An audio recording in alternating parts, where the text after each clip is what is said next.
In this video, we're going to talk about some of the comma and semicolon rules that you will be applying in this lesson. Let's start with some comma usage. If you remember, we talked about independent clauses and dependent clauses in our last unit. This unit is going to have you explain, kind of bring that all back together again and see how the knowledge of clauses and phrases is going to help you in punctuation. So one of the first rules we have here is that we're going to use a comma between two independent clauses. An independent clause, if you recall from our last lesson, is a clause with a subject and a verb and a complete thought. We're going to join these two clauses with a fanboy. And what you have to remember for this rule is that the fanboy needs to connect these two complete sentences. And in order to do that, it needs to have a comma before it because it's not really strong enough to do it on its own. So let's take a look at this sentence. The cat escaped. He chased. All right, two independent clauses, right? The cat escaped from the house, then he chased the bird in our backyard. Two complete sentences joined by and. Therefore, I must have a comma right there. Okay, now let's move onward to the next rule.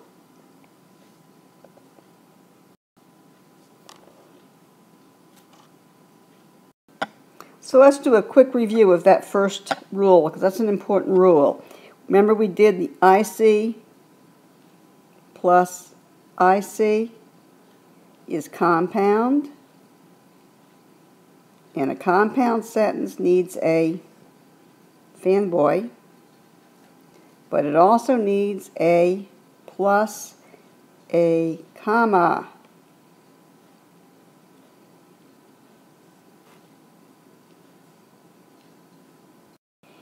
All right, now in our next rule says that we're going to use a comma after an introductory word, phrase, or clause.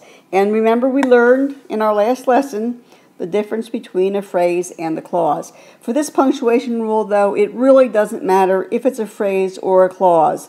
As long as it's coming at the beginning of a sentence and it's more than 3 words, you need to separate it with a comma. Now, sometimes we also have single words that are called interrupters or transitions. Nevertheless, however, therefore, consequently, we always want to put a comma after those.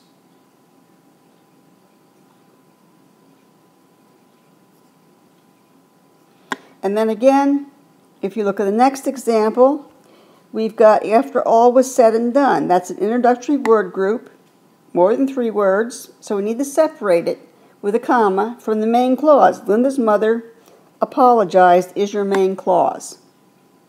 So rule number 2, introductory word, phrase, or clause needs a comma.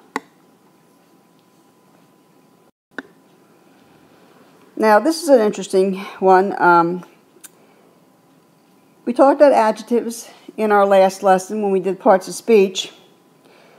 We have different types of adjectives. We're talking right now about what they call equal ranking adjectives. This basically means that the adjectives are equal in rank. They're not subordinate. So the way I think the easiest way to remember this is if you can change around the order of it. All right, so if you look at this example,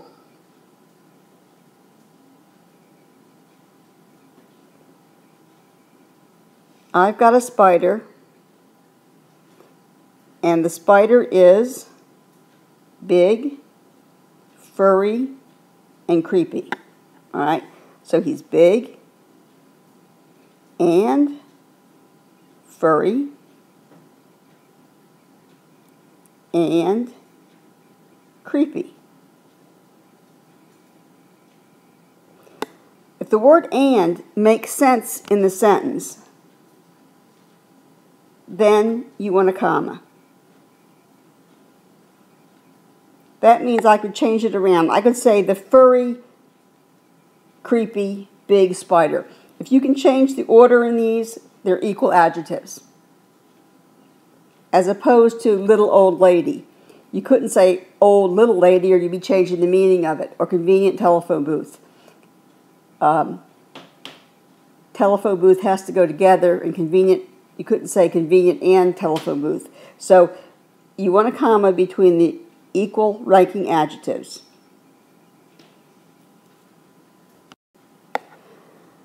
Now, we're also going to use a comma to enclose an appositive. Appositives are words that rename your subject. All right, so if you look at this one here, let's look at the second one first. My husband Bob loves to play golf. All right, Bob is the same as husband. I could say Bob, comma, my husband loves to play golf.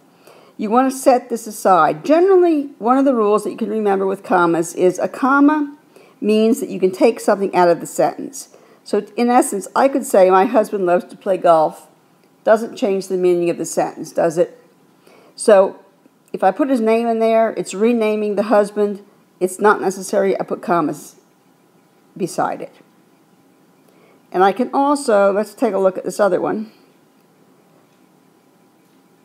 The doctor, a man of great compassion, sat quietly by his patient. So now I've got the doctor. Now what's this? A man of great compassion talks about doctor, right? Can I take it out of the sentence? Can I say the doctor sat quietly by his patient? Still makes sense? Therefore, you need commas.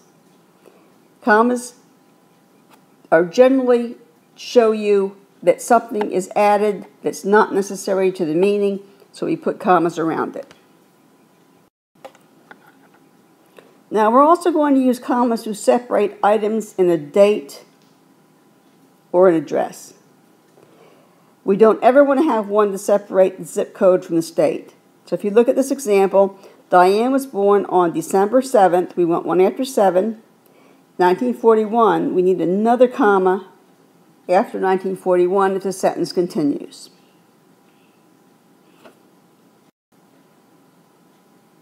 We're going to use commas to enclose sentence interrupters, including direct address. So if you look at this first example here, Joyce, please come here. That's a direct address. I'm talking to Joyce, so we want a comma after her name. First comma, turn on the oven. Second comma, if you're giving instructions. Those are all transitional elements. Basically, they're like the first rule. It comes at the beginning of a sentence and it's an interrupter. You want to put commas around it. You're going to use a comma to introduce a one-sentence quote. If the quote is more than one sentence, the basic rule says you should use a colon instead of a comma. So in this case, the politician promised, comma, I will not lower your taxes. You're going to use a comma to enclose a non-restrictive adjective clause. Now we'll talk a minute about this because it kind of touches on what we talked about before. Non-restrictive means it does not restrict the meaning of the sentence. And this is like the same rule we just went over when we talked about appositives. If you can take a clause out of a sentence and it does not alter the meaning of a sentence, you need to put commas around it. So look at this example. My English teacher, who is very tall, was elected president of the faculty senate. I can take who is very tall out, can't I? And I can say my English teacher was elected president of faculty senate. It still makes sense. So that's called a non-restrictive clause. Take it out of the sentence, doesn't affect the meaning of the sentence, you're good to go. Sometimes you're going to have items in a series. And a series is usually more than two. So what they're saying is you need a comma before conjunction when you're listing items in a series. This rule has changed. At one point they were teaching you could leave it off before the and. But I want you to look at this example. And let's kind of take a look at it and see what happens if you take that comma out. Uncle Joe died and left his money to Jim, Paul, and Tom. Now the way this is punctuated, this money is going to be divided three ways, right? Jim is going to get 1/3. Paul is going to get 1/3, and Tom is going to get 1/3. Now look what happens if I take that comma out. I'm going to take the comma out after Paul, and look at how the sentence changes meaning.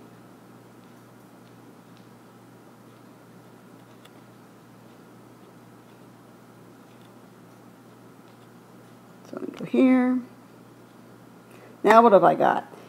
I'm going to leave the money to Jim, Paul, and Tom. So now how does it look? Jim is going to get 1/2, isn't he?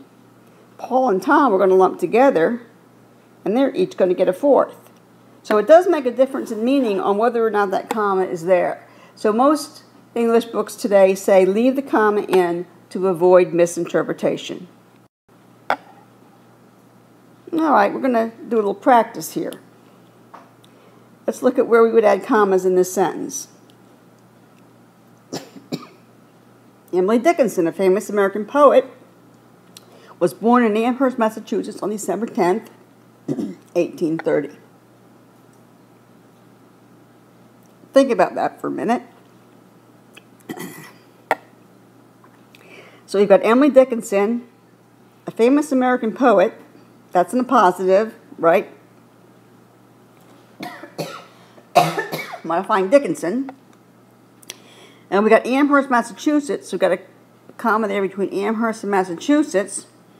And then we date. So that's what I would say for that. Let's see if it's right. We need one after Dickinson, after poet, after Amherst, and after December 10th.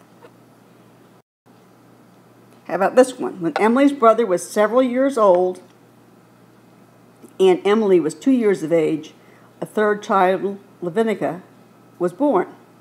Well, we've got when Emily's brother was 7 years old. That is an introductory word group, so we should put a comma there.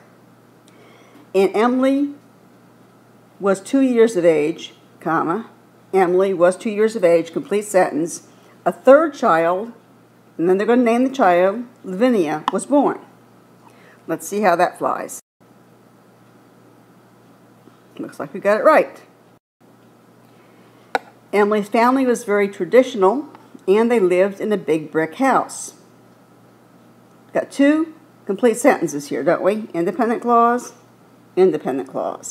comma right there. Emily loved her family, so she did not want to go away to school. Complete sentence here. Emily loved, she did not want. I got a so here, I need a comma before it. Nevertheless, her father sent her to Holyoke Seminary for Girls. Nevertheless, comma, introductory word group. Emily stayed at the school for 2 semesters. Complete sentence. She came home because she was homesick. Complete sentence. We're going to stick a comma right there. So I do think we got those all right. All right, let's do some practice here. And this is, we got some run-ons from last time. I won't help him anymore, he doesn't study. Well, if we fix that, we're going to have to put a period here and start a new sentence. Or we could say because he doesn't study. Mother came from Canada, period. Dad came from Norway. I want to go to California, semicolon, before however, comma, after it. That will create 2 complete thoughts. Please bring the mayonnaise and mustard, semicolon. Ketchup and salt and pepper are already on the table. Now we'll talk a little about the semicolon here because it kind of goes with the comma. We're going to use a semicolon to connect 2 independent clauses. Before we've connected those 2 independent clauses with a comma and a conjunction or with a period. So Harry went diving in the Keys, complete sentence. He saw a 6-foot shark, another complete sentence. So the semicolon links these 2 complete sentences. It functions like a period, not a comma. Don't confuse a semicolon with a comma. You're going to get in trouble. We're going to use a semicolon with conjunctive adverbs. There's a bunch of conjunctive adverbs, and you can find a list anywhere online, but the most popular are however, consequently, therefore, and whereas. You cannot connect a sentence with a conjunctive adverb, connect two sentences with a conjunctive adverb unless you use a semicolon. Nick was captain of the football team. Complete thought. However, he broke his arm and had to sit out the season.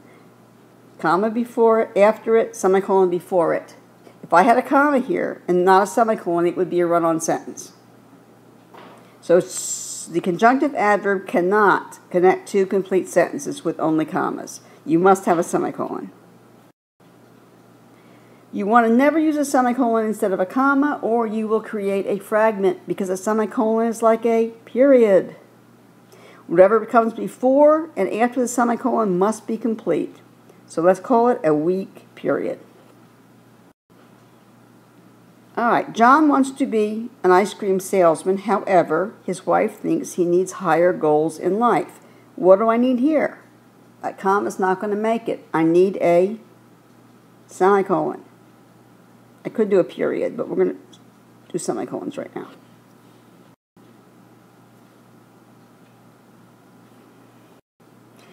Joe sells boats. Complete sentence. Therefore, he always has a nice new boat to play with. Semicolon before it, comma after it. Well, I hope this helped. This helped you a little bit in understanding how to use commas and semicolons in your writing. Thank you.